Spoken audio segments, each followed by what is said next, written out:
Hey there everyone, happy Friday to you. If you are here in Calgary, then it is a chilly, wet, and coming on a snowy Friday. For those of you who have, seen me recently, you'll notice that my hair is a little bit shorter. I just got back from my friend Tanya's house. She cut my hair. I'm feeling good. I'm feeling light. She styled it. Looks fantastic. That's not what I'm here to share with you today on this live. So the reason that I'm actually here today is to give you a little bit more fantastic information. My goal is to ideally be here every week for you. So if you're watching this, I would love it. Send me some questions or things that you would love me to cover in terms of interior design in your home, questions that come up, so that I can use these trainings to just give you some really valuable information. So this is what I want to talk about today. It is turning into and you'll have to just forgive me. I'm probably going to be playing with my hair the whole time because when all of a sudden it's like I think 12 inches got lopped off. Anyway, that's neither here nor there. So when it's getting darker, I think that when is our time change coming? Maybe another 4 weeks here in Canada before a time change hits and we fall back again and our mornings are darker and ideally we have more time in the evening. But the truth is, it is becoming darker during our days. We're getting less and less daylight hours. That's what happens as we approach winter. Now, most of you know I love winter. I'm already excited about the snow coming, and I'm probably the only one who's celebrating in the city, and that's okay. But what happens when it gets dark like this is that we have to turn on a lot more lights. So here's what I want to talk about today. It has come up on a number of consultations and both with some discovery calls that I've had with clients recently about lighting and their home, that their home, either the lighting is really, out of style. I've had clients who've bought new homes that the lights just really need to go, or maybe you've been living there for a little while and you've been putting it on the back burner, but you're going, oh, this just doesn't work for me. I don't like it. We are now coming to the point of the year where lighting is going to become super important. It's not daylight all the time anymore. We can't get away without having to turn on lights until, 9, 10 o'clock at night. Now we're turning them on at 4 or 5 o'clock in the afternoon. And if you're like me, you have lights on in your office all the time, right? So I want to just give you a few pointers if you're thinking about changing out your light fixtures and what you can do. Now, hands up for how many of you have those god-awful track lights in your kitchen. I need to find a way to have a word with builders because we need to stop putting them into homes. They don't work. Track lights are not meant for kitchens. They are not ambient lighting. What you're looking for is a light fixture that throws a lot of light, but does it in multitude of directions. It needs to be going all around, not just a track light is intended to direct light in one direction. That's not what you want. You want track lighting for things like lighting up artwork, or you might be able to get away with it down a hallway, especially if you have pictures and things that are running down the length of your hallway. Over a fireplace maybe is a good place if you have artwork or something above. The idea of a track light is to highlight something. It is not intended, and I don't believe it was ever intended, to be used as a general light. So if you have track lights in your kitchen, and I know so many of you do, and a lot of my clients that I've worked with, we've replaced them. I actually did a project just this summer with one of my longtime clients, and we replaced 2 track lights, one that was in a weird place over her island and one that was near her stove. So here's what you can do. If your track light is sort of in the middle, meaning it's not directly over top of a countertop. It's kind of between where your cabinets are and maybe you have an island or a pass-through or something. If it's in that center area, my suggestion is to replace it with a fixture that ideally has 3 light bulbs. Your goal is ideally 60 watts or 100 watts. If you can get a fixture that has 100 watt lights, light bulbs allowing inside there, you will have no issues of having not enough light. All right. But even 360 watt light bulbs, especially, pay attention, if you put in LED bulbs that are bright white, not daylight, not warm white, bright white. You're looking for 3000 Kelvin bulbs. All right. So when you get an LED light bulb, it will have a Kelvin rating. It says 3000 K or 2700 K. That K is a Kelvin rating. It says the color temperature of the bulbs. When we have incandescent bulbs, that wasn't an issue. We couldn't change the temperature. It just was that color. So for reference, if you haven't been playing around with it, an incandescent bulb is about 2700 Kelvin. So what you're looking for is a bright white, which is 3000, which means you get a beautiful natural light. You can kind of see a little bit behind me. I have that color temperature light bulb in the chandelier that hangs above my desk. So you can see it a little bit behind me, but it gives a nice fresh white light that doesn't feel cold. If you're thinking it's blue white, that's what the daylight bulbs are. So stay away from those. So look for a fixture that is, you can do like a semi-flush where it's just like a bowl that sort of sits, I'm trying to show you here, that just sort of sits down from your ceiling. I'm loving putting in like a drum pendant. And when I say pendant, it's a drum shade, but it still sits right up close to the ceiling. It's considered a semi-flush if it sits down just a little bit. It could be flush mounted. The thing to remember if you do flush mounted fixtures is that the amount of watts that you can put in will go down because there isn't enough room to dissipate the heat, okay? So if you want to have lots of light, look for a fixture that has 3 100-watt light bulbs. You can land a plane in your kitchen, okay? That's a really simple change you can make. Great places to look for lighting if you're just looking for off the shelf. Rona has pretty good lights depending on your location. Home Depot does a great job on lights.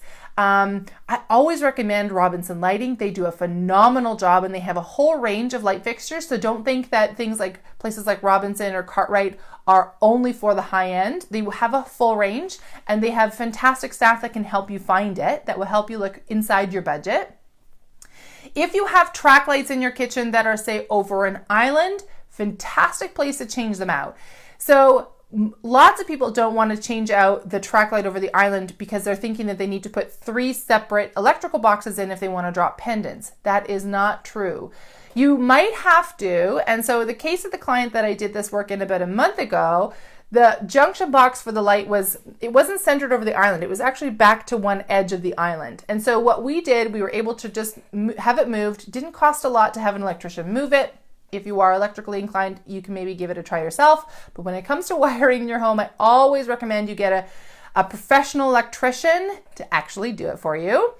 So it didn't cost very much to have the electrician actually move the box. Literally, he just moved it one direction. I think it was about maybe 12 inches. And then we put a fixture in that was pendants, but they all string off of one canopy.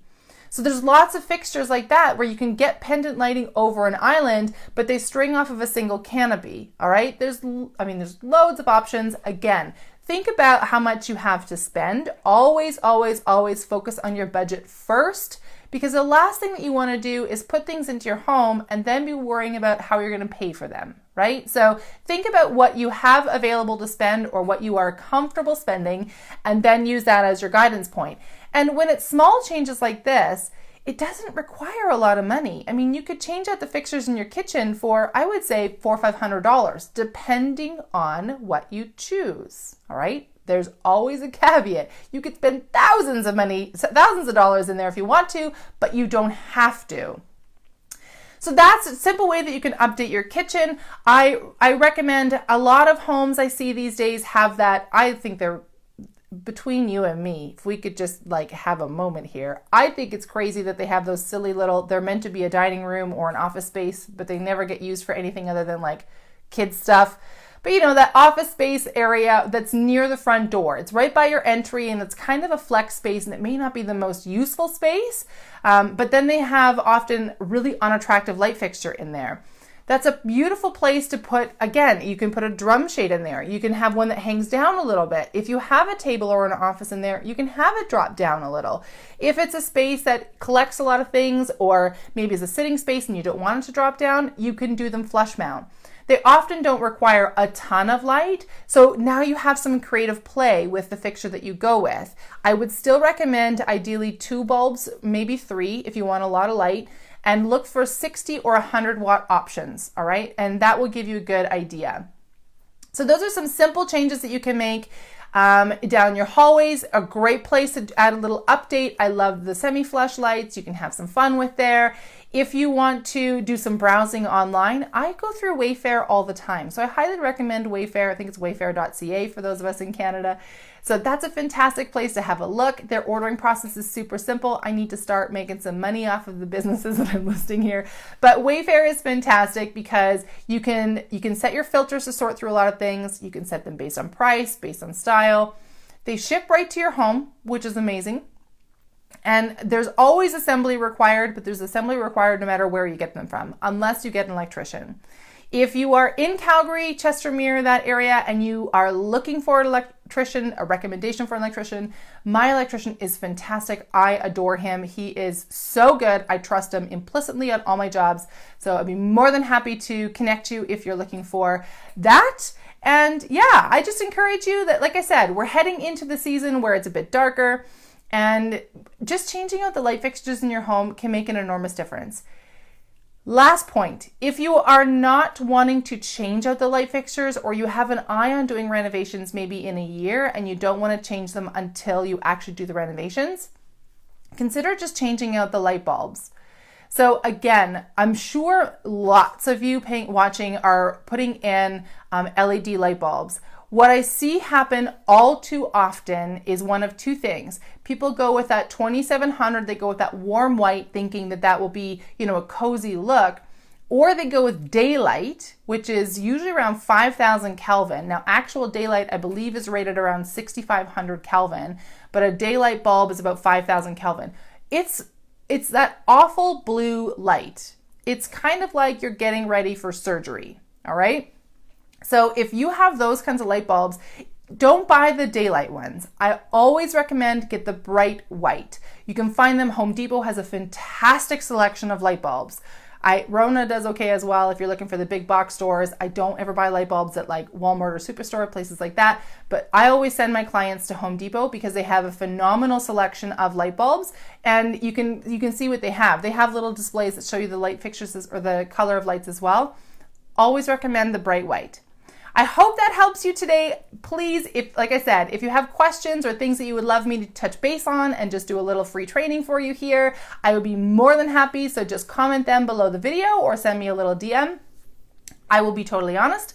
I'm not the best at DMing on Facebook, but I will do my best. Sometimes it takes me a day or two, so don't think badly of me. I just haven't seen the notification yet. But please leave comments about things that you would love me to touch base on, and feel free to share out this video. Let's get this information out to a few other people so that other people can benefit from it as well. All right, we are heading into what is my favorite season. We're heading into wintertime. So my haircut is all prepped to fit inside my helmet so that when I head out on the ski hill, I'm keeping my noggin safe.